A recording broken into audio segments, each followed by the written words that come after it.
After Marilyn Monroe's unfortunate death in 1962, Andy Warhol released the Marilyn diptych. The base portrait is a cropped, zoomed-in reference pulled from a promotional shoot Marilyn posed in for her starring role in the movie Niagara. This portrait was screen printed 50 times in color to black and white, with varying degrees of quality and deterioration.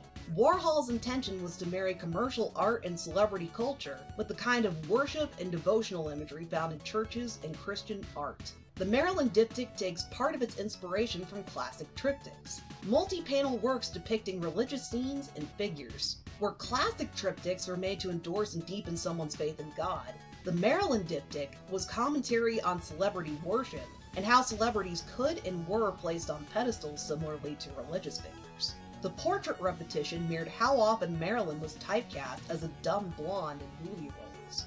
Because of how heightened celebrities are, they are the subject of intense public scrutiny. Their personal lives are as much spectacle and centers of intrigue as the fictitious characters they portray. Her public image was a blonde bombshell and sex symbol, a fantasy that men lusted after, and women both envied and admired. When Marilyn was outed as a scandalous subject because of her past pinup work, or the dicey nature of her movie roles, it only strengthened her image and reputation. Though the fact her past was placed under such scrutiny, and everything about her was subject to similar microscope slide treatment, shows how much more Marilyn was seen as a character instead of an actual person. Marilyn wanted her celebrity image to exist as a separate, distinct entity from her personal life. Warhol's various Marilyn works are described as a tribute to Marilyn's desire for just this. Works like Marilyn diptych are part of the library of iconic imagery that draws attention to Marilyn. But the hope is to redirect and keep focus towards Marilyn the immortalized image, instead of the person behind the image. The Marilyn Monroe Portfolio series is a popular set of images to pull inspiration from for other derivative art and even art assets in games or shows. The intent behind the diptych is similar to the inspiration for the Marilyn Monroe Portfolio series, though the biggest difference is that the portfolio works center more on channeling commercial art and playing with varying color theory.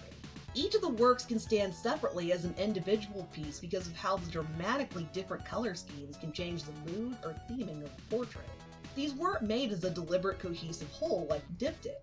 That said, the varied, careful, and deliberate approach to color theory sets the portfolio as a striking but convenient set to reference or recreate.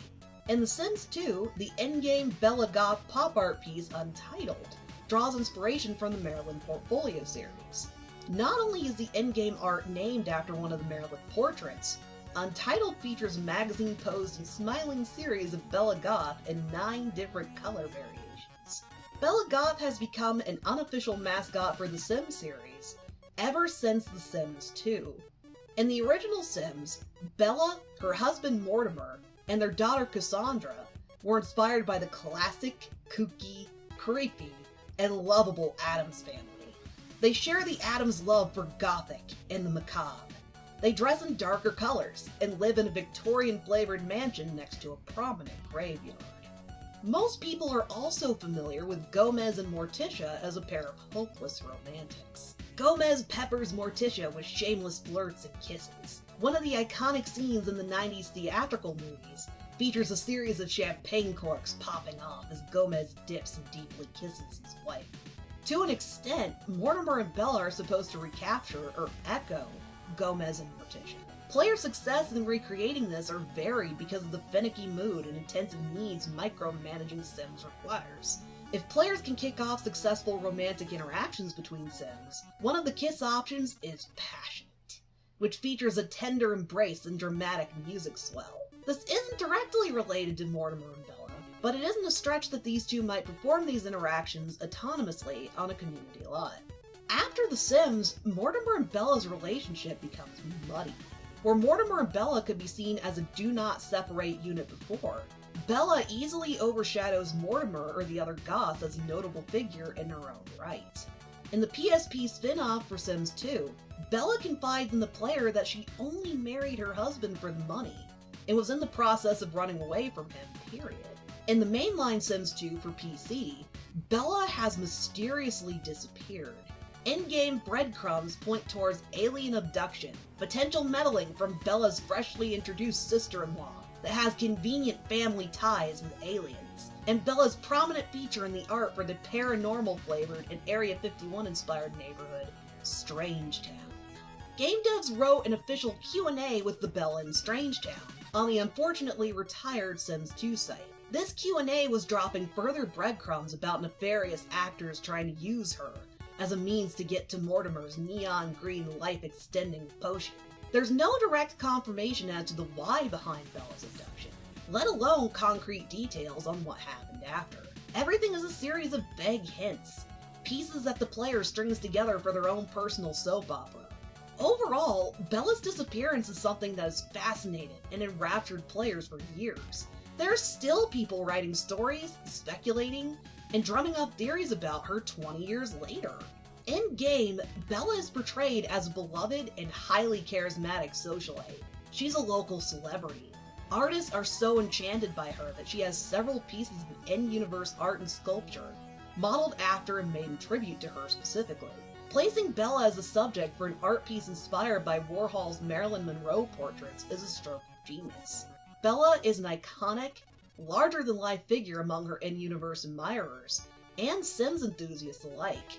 The mystery around her catapulted her from fun pre-made character to such an established character in Sims canon that players expect some news about her or some hint at her presence in every existing Sims game, past and upcoming. She's beautiful, she's tragic, and she's such a mystery. Because of how few details players have to work with or piece together, Bella captures the imagination and plays with the theater of the mind. Regardless of how effective Simmers may consider Bella's story, it's become a front and center example for the storytelling potential a Sims game can have. Marilyn is described as the poster girl for Hollywood glamour and part of celebrity culture. She has a very iconic look, heavily lidded eyes, sculpted bob, and red lips. Bella is considered fashionable and glamorous. While there has been some variation in her hair color through the series, she's best known for her classic red dress. No matter how Bella's design or fashion has changed to try and keep pace with changing trends, the red dress is a staple. Red is Bella's trademark. In a fitting way, Bella is the immortal icon of the Sims world. She may have an official playable Sim in Sims 4, but her presence as a figure in Sims 2 will always eclipse or influence every following iteration of her in some way, shape, form, or respect. There's also a Marilyn Diptych-inspired portrait of Professor Venomous in the cartoon OKKO. This portrait is prominently featured on his wall, whether it's at his house or in his personal office at Boxmoor. Given the context of the original Marilyn portfolio, the Professor's variant might be part of his attempt to reconstruct himself and his self-image. The Marilyn portraits depict a very specific version of her, a very careful and highly curated image. As soon as viewers learn about his alter ego shadowy figure, the Professor tries to present the split as a Dr. Jekyll and Mr. Hyde situation. Professor Venomous is his smooth-talking, level-headed, and reasonable public image. He has moments of being obnoxious or showing some irritation, but he usually tries to school his expressions. There's some level of restraint and control. Shadowy Figure is openly cruel and sadistic. He's the culmination of the more impulsive and desperate things Venomous wants to do. In his previous role as Laser Blast, he was publicly reamed for suggesting inventions like a ray that permanently debilitates superpowers, shrinks someone to subatomic level, or other obvious harm. He's openly evil as a professor, but still feels some need to protect his image and reputation. He's still a very private and guarded person.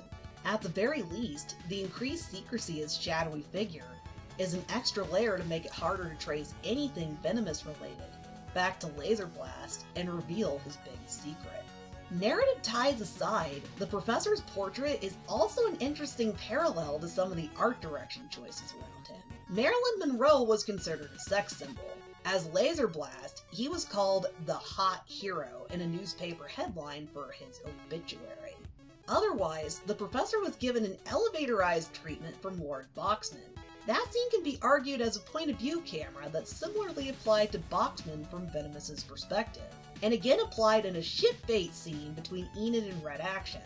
There's also the how did this slip past censors scene where the professor is leaning back in his office chair, legs spread, and slight drool dripping from his mouth. That scene has the same energy as a sex appeal fan service camera in most anime. The camera is full on ogling Venomous here. This move was as deliberate as Studio Bones turning a Regan Arataka undress and shower scene into something more dramatic and theatrical than the mundane candid shot it is in the manga it was adapted from. At least Regan's scene has a layer of irony to it. It's a Poe's Law situation where viewers aren't 100% sure if the fan service approach is a joke or in earnest. It's not an appropriate one-to-one comparison to Marilyn's sex symbol status, but it's interesting to look at both the cartoon's portrayal of Professor Venomous as well as fan reception. He's part of the ever-growing library of Tumblr sexy men, and given Draco and leather pants treatment. In a roundabout way, the professor's pop art portrait is a reflection of the complicated commentary around Marilyn and what dialogue the portfolio and other works have drummed up about her image and celebrity culture in general. Characters like the professor can drum up interesting conversations about how sexy villains are portrayed, how that might impact the way people interact with the story and media they are from, and what it says about the play between someone's looks versus their actions. In the professor's case, his looks arguably drum up more sympathy than he might get otherwise. The bigger part of his particular story is about reputation and public image than physical appearance, though. Even when he has a come-to-Jesus moment with his ex, he has a moment of L'Oreal model pout, but that doesn't stop Carol from attacking him or demanding answers. In a nutshell, it's interesting to pick out a Marilyn-inspired self-portrait as part of the professor's decor. Looking at the history or commentary around Warhol's Marilyn portraits, there's strong emphasis on her identity as a cultural icon versus who she was in private. The commentary centers on her lack of privacy. She's not allowed to have a separate life outside of being a celebrity. Professor Venomous's portrait borrows this commentary and applies it to his ongoing struggle with identity. He managed to escape a role that didn't fit his values or personal self-image, but he still felt forced to create and maintain a new identity. There was always some tug of war between his private self and how he wanted to portray his public image. The other example pulled from Sins 2 highlights the difference between Bella Goth as a grand mystery versus the mundane sim she is when she's actually playable. Regardless of what someone thinks of the original Warhol Marilyn works, there can be some nugget of intriguing character writing or other commentary when a character is deliberately centered in their own Marilyn-esque portfolio.